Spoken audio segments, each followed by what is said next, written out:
we're cutting the cabinet boxes. It's going to be 32 sheets in total. There's a lot of drawer boxes. It's going to take a while to put together. We're cutting it. I'm going to be edge bending it, assembling it, and then it's going to be ready for delivery and installation. And that's where the boxes that are being made here, put together here, are going to meet up with the finished panels, doors and drawers that are going to come from Montreal.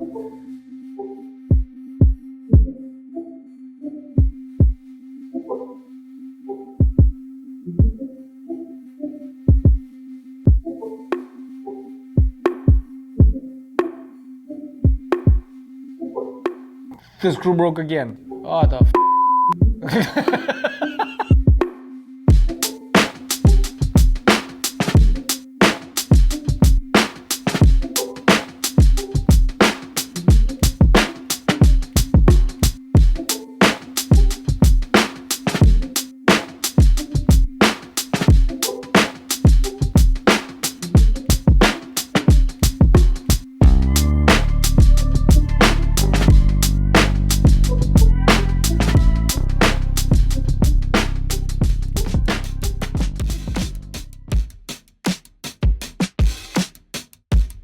Now I'm gonna start putting them together. I still have what's behind me just to sort, check all the edges for little imperfections. I'm going piece by piece and I'm looking at the edge bending, make sure that everything is done right. If there's anything that's slightly moved, or I correct it. And then I put them on racks, and I'm actually testing out this system. I was showing Rick last night in a FaceTime, like how I'm spreading and how much room I have here compared to how much room he has in Montreal, to spread out a whole job cabinet by cabinet on 1, 2, 3, 4, 5 racks and 2 tables. And again, that's how we learned to be extremely efficient with the space.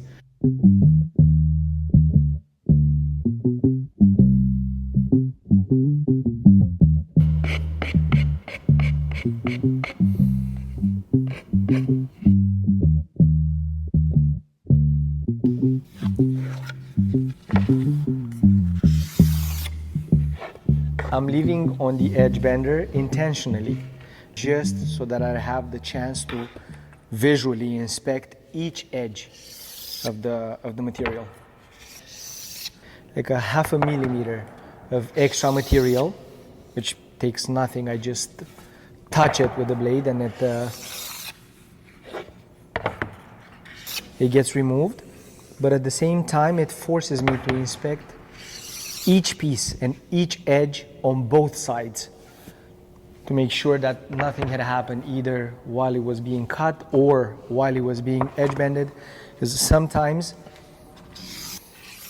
something gets stuck in the knives or there's debris that's stuck on one of the scrapers and the edge bending might get a little bit scratched or bent in the corners, stuff that I wouldn't notice if I just maneuver the pieces around. But if I physically have to clean and look up close at each edge, I'll make sure that I do the most thorough quality check.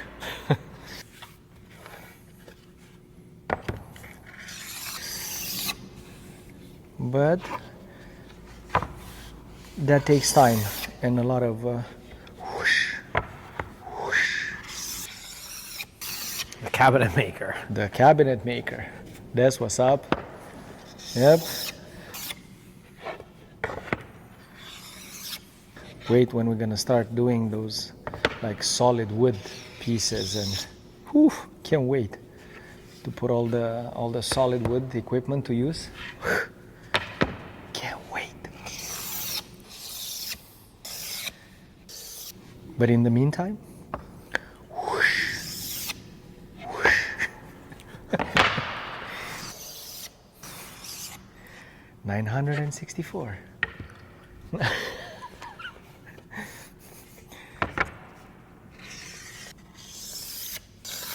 I could set it up to where it cuts exactly what it should cut, so that I don't have to do this.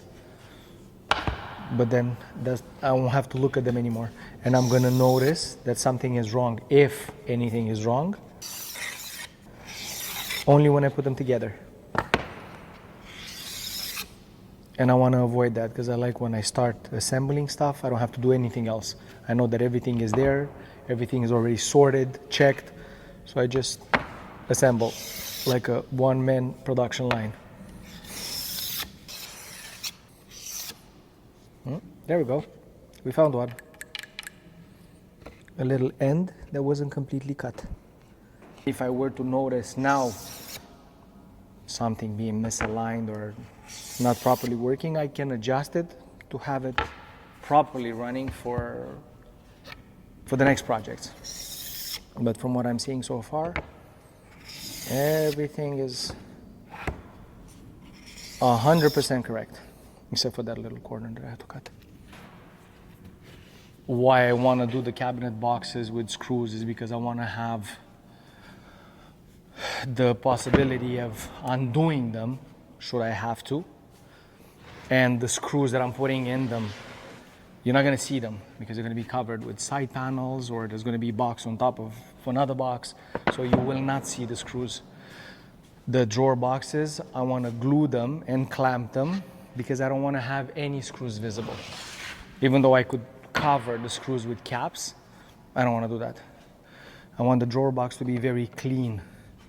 Nothing, no screws, no nails, nothing. So that's why I'm gluing them. And yeah, you cannot undo. If a drawer box is wrong, then you're just gonna have to cut a new drawer box. But that's a compromise that I decided that I'm okay to live with because it looks so much better. And plus, when you open the drawer, what you see is the side of the drawer box, and they're gonna become one on site with Soul Magic.